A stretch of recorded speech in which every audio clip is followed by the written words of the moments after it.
우리는 언젠가 맞이할 노년의 그림자를 그려본 적 있으신가요? 모든 것이 변하고 때로는 소중한 것들을 잃어가는 시간 속에서 과연 우리의 마음은 흔들림 없는 평온을 유지할 수 있을까요? 인생의 황혼 앞에서 우리는 어떤 마음가짐으로 무엇을 준비해야 할지 깊이 고민하게 됩니다. 막연한 두려움과 불안감은 어쩌면 당연한 감정일지도 모릅니다. 하지만 이 영상은 여러분의 그런 불안을 고요하고 단단한 내면의 평화로 바꾸어줄 3가지 지혜로운 길을 제시할 것입니다. 나이 듦에 대한 새로운 통찰을 얻고 흔들리지 않는 삶의 실마리를 찾으시길 바랍니다. 인생의 마지막 장, 노년은 단순히 시간이 흐르는 것 이상의 의미를 지니죠. 신체는 예전 같지 않고 사회적인 역할은 줄어들며 때로는 혼자라는 외로움이 찾아오기도 합니다. 친밀했던 사람들과의 이별, 익숙했던 환경의 변화, 그리고 건강에 대한 염려까지 참 많은 상실감과 마주하게 되는 시기입니다. 활기 넘치던 젊은 날의 사진과 대비되는 지금의 고요한 모습, 텅 빈 의자에 앉아 깊은 생각에 잠긴 얼굴은 어쩌면 우리 모두의 미래일지도 모릅니다. 이처럼 자연스레 찾아오는 노년의 어려움 속에서도 우리는 흔들리지 않는 마음의 평화를 찾아야만 합니다. 그것은 단순히 고통을 회피하는 것을 넘어 삶의 깊은 의미를 발견하고 더욱 풍요롭게 살아가는 중요한 과정이니까요. 앞으로 우리가 함께 탐색할 3가지 지혜로운 길은 단순한 처방이 아니라 시대와 상황을 초월한 삶의 깊은 통찰을 담고 있습니다. 자, 그럼 첫 번째 길을 함께 걸어볼까요? 바로 별표 철학적 지혜로 내면의 평온을 찾는 스토아 학파의 유산 별표입니다.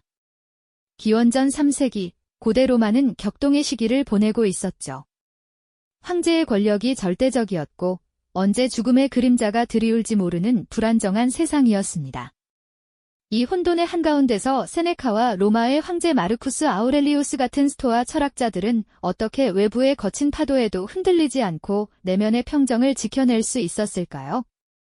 그들은 자신을 둘러싼 혼란스러운 현실 속에서도 오직 스스로 통제할 수 있는 것에 집중하고 통제할 수 없는 것은 기꺼이 받아들이는 지혜를 가르쳤습니다.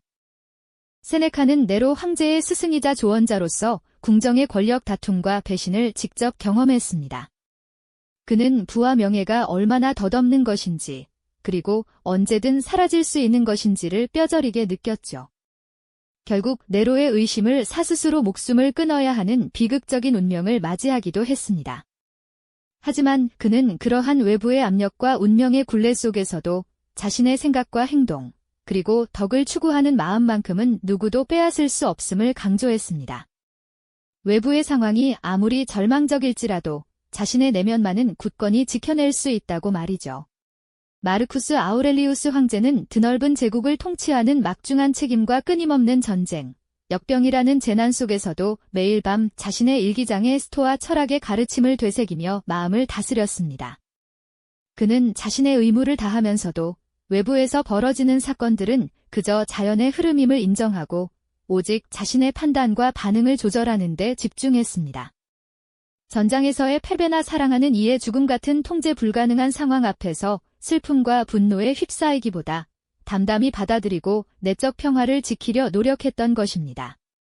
죽음조차 삶의 자연스러운 일부로 받아들이며 두려움 없이 덕을 추구하는 삶이 진정한 자유로 이어진다고 믿었죠. 이처럼 스토아 학파의 지혜는 외부 환경에 좌우되지 않는 흔들림 없는 내면의 평정을 찾는 강력한 길을 제시하고 있습니다. 우리는 그들의 삶과 사상 속에서 오늘날 우리가 겪는 불안과 혼란 속에서도 평화를 찾을 수 있는 중요한 실마리를 발견할 수 있을 겁니다. 스토아 학파의 지혜가 시대를 초월하여 우리의 마음을 울리는 것처럼 우리 역사 속에서도 외부의 경랑에 흔들리지 않고 고요한 내면을 가꾸었던 이들이 존재합니다. 바로 조선시대 선비들의 이야기인데요. 그들은 때로는 권력 다툼에 밀려 관직을 잃고 때로는 부당한 죄명으로 먼 곳으로 유배를 떠나야 했습니다. 모든 것을 상실한 듯한 절망적인 상황 속에서 과연 그들은 어떻게 마음의 안정을 찾고 흔들림 없는 평화를 지켜낼 수 있었을까요? 세상과의 단절 속에서 선비들이 가장 먼저 찾은 것은 바로 자연이었습니다. 복잡한 속세를 등지고 산과 강, 바람과 구름을 벗삼아 은거하며 마음을 다스렸죠. 안개 자욱한 산자락에 기대어 앉아 묵묵히 흐르는 계곡물을 바라보거나 고즈넉한 대나무 숲길을 거닐며 자연의 섭리 속에서 자신을 겸허히 돌아보았습니다. 자연은 그들에게 단순한 풍경이 아니라 번뇌를 씻어내고 삶의 본질을 깨닫게 하는 거대한 스승이었던 겁니다. 화려한 궁궐 생활 대신 초가집 한 칸에서 소박한 밥상을 마주하며 물질적 풍요가 아닌 정신적 만족에서 오는 진정한 행복을 발견하기도 했죠. 고독한 시간은 또한 깊은 사색과 학문 연구, 그리고 아름다운 시와 그림으로 이어졌습니다. 붓을 들고 한 글자 한 글자 정성껏 써 내려가거나 자연의 아름다움을 담아 시를 읊조리며 내면의 세계를 풍요롭게 가꾸었습니다. 그들에게 학문과 예술은 현실의 고통을 잊게 하는 도피처가 아니었습니다. 오히려 마음을 단련하고 세상을 통찰하는 강력한 도구였으며 자신만의 굳건한 정신세계를 구축하는 숭고한 과정이었죠. 외부의 모든 것을 빼앗겼을 때 그들은 오히려 내면의 무한한 가능성을 발견하며 더욱 단단해졌던 것입니다. 대표적인 인물로는 고산 윤선도 선생을 빼놓을 수 없겠죠. 그는 여러 차례 유배를 겪으며 파란만장한 삶을 살았지만 특히 보길도에서의 유배 생활은 그에게 깊은 평화와 예술적 영감을 선사했습니다. 윤선도는 척박한 섬에서의 삶 속에서도 자연의 아름다움을 노래하는 어부사시사를 지었는데요. 봄, 여름, 가을, 겨울 사계절의 변화 속에서 자연과 하나 되는 삶의 기쁨과 풍류를 담아냈습니다. 비록 몸은 유배지에 갇혔지만 그의 마음만은 드넓은 바다와 하늘을 자유롭게 유영하며 그 어떤 속박도 받지 않았던 것이죠. 역경 속에서도 자연과의 교감을 통해 내면의 평정을 찾은 그의 모습은 오늘날 우리에게도 큰 울림을 줍니다. 또 다른 예로 다산 정약용 선생을 들 수 있습니다. 그는 18년이라는 긴 세월 동안 강진에서 유배 생활을 해야 했죠. 절망적인 상황이었지만 다산은 이 시간을 결코 허투루 보내지 않았습니다. 오히려 유배라는 고독한 환경을 학문의 황금기로 승화시켰습니다. 수많은 저서들을 집필하며 당시 조선 사회의 문제점을 깊이 통찰하고 백성을 위한 실용적인 학문을 연구하는 데 몰두했습니다. 그에게 유배는 단순히 고통스러운 형벌이 아니라 세상의 부조리를 깨닫고 더 나은 미래를 꿈꾸게 한 성찰의 시간이었던 겁니다. 외부와의 단절 속에서 그는 더욱 깊이 자신을 들여다보고 지혜를 갈고 닦으며 진정한 학자로서의 면모를 완성했던 것이죠. 이처럼 조선시대 선비들은 외부 환경이 아무리 자신을 옥죄어도 오직 자신의 내면을 들여다보고 삶의 의미를 재정의하는 과정을 통해 진정한 평화를 얻었습니다. 그들은 고독을 두려워하지 않고 오히려 이를 사색과 성찰의 기회로 삼았습니다. 모든 것을 잃었을 때 오히려 내면의 보물을 발견하고 흔들림 없는 자유를 얻었던 것이죠. 오늘날 우리도 복잡하고 불안정한 세상 속에서 잠시 멈춰서서 이들의 고독한 지혜를 통해 우리 안의 평화를 찾아볼 수 있지 않을까요? 내면의 고독 속에서 진정한 평화를 찾았던 조선 선비들의 지혜는 우리에게 깊은 울림을 주었죠. 하지만 평화는 비단 고요함 속에서만 피어나는 것이 아닙니다. 때로는 삶의 목적을 새롭게 정의하고 꺼지지 않는 열정으로 스스로를 불태울 때 더욱 강력한 활력과 흔들림 없는 평화를 얻을 수 있다는 사실을 우리는 잊지 말아야 합니다. 이처럼 노년의 시기를 불안과 상실의 때가 아닌 오히려 새로운 성장의 기회로 삼아 삶의 불꽃을 다시 피워올린 거장들의 이야기는 우리에게 또 다른 형태의 깊은 영감을 선사합니다. 우리는 흔히 나이 듦을 쇠퇴와 상실의 시간으로 여기곤 합니다. 은퇴라는 단어 앞에서는 모든 것이 끝나는 듯한 막연한 두려움을 느끼기도 하죠. 그러나 역사의 페이지 속에는 오히려 인생의 황혼기에 자신의 잠재력을 폭발시키며 나이는 그저 숫자에 불과하다는 것을 온몸으로 증명해 보인 수많은 인물들의 이야기가 담겨 있습니다. 이들이 보여준 삶의 방식은 노년의 불안을 희망과 도전으로 바꾸는 강력한 영감을 선사하며 우리에게 나이 듦에 대한 근본적인 질문을 던지게 합니다.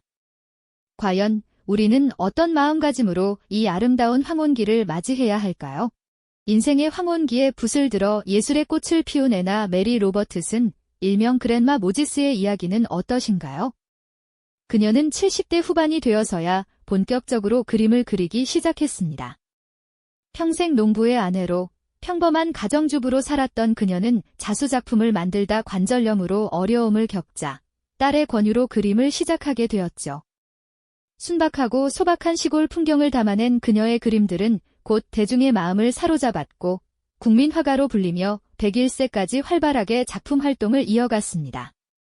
그랜마 모지스는 나이가 많다는 이유로 새로운 열정을 포기하지 않고 오히려 새로운 형태의 창작 활동에 몰입하며 삶의 의미를 재발견했던 것입니다. 그녀의 삶은 나이 듦이 결코 꿈을 멈추는 이유가 될 수 없음을 보여주는 아름다운 증거가 되어주죠.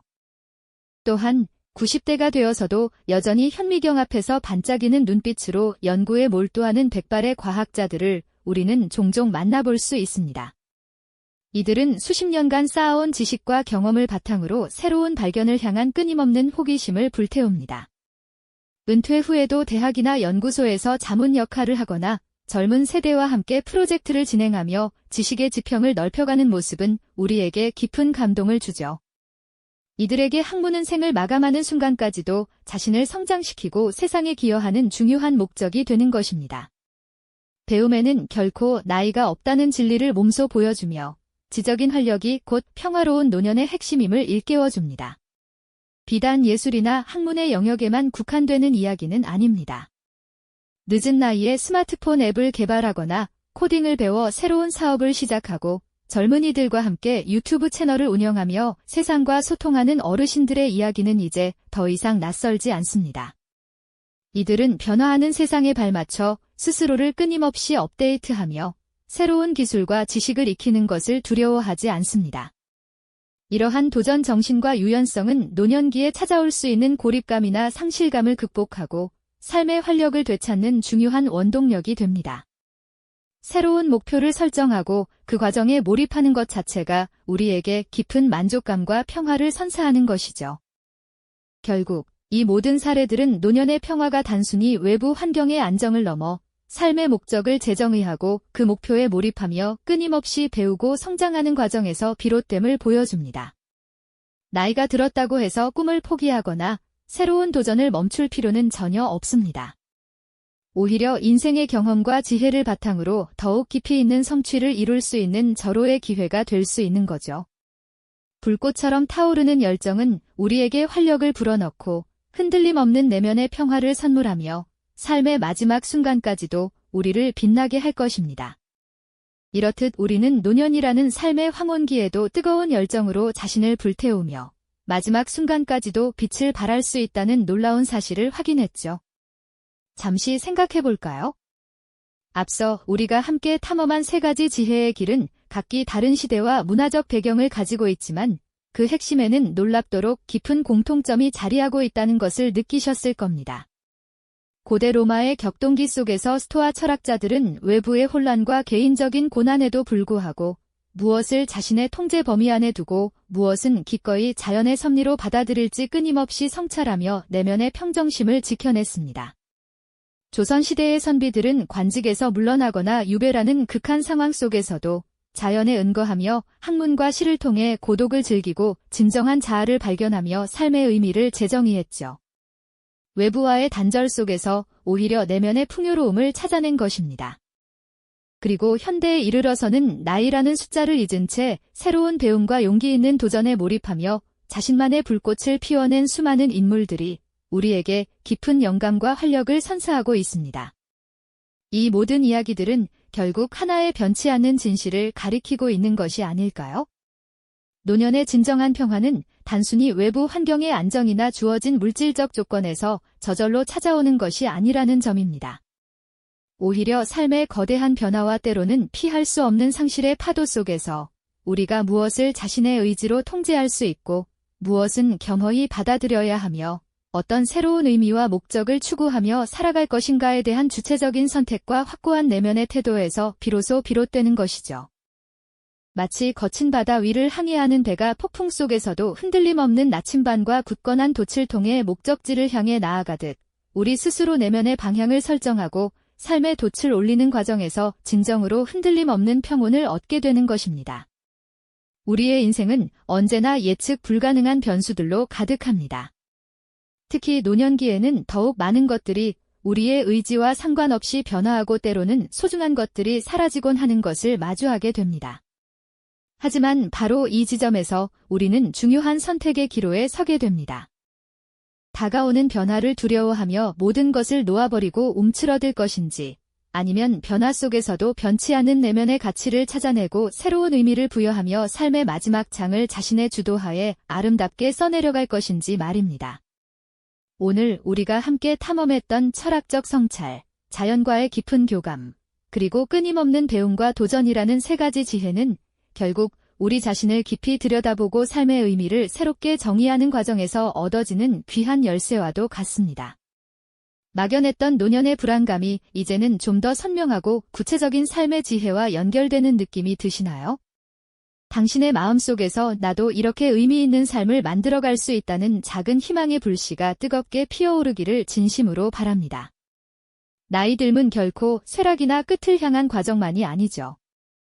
오히려 인생의 깊은 경험과 오랜 세월 쌓아온 지혜를 바탕으로 더욱 풍요롭고 의미 있는 삶을 만들어갈 수 있는 절호의 기회가 될 수 있습니다. 중요한 것은 바로 지금, 당신이 어떤 마음을 먹고 어떤 첫발걸음을 내딛느냐에 달려 있습니다. 주체적으로 자신의 삶을 이끌어갈 용기, 그것이야말로 진정한 내면의 평화를 향한 가장 확실한 첫걸음이 될 것입니다.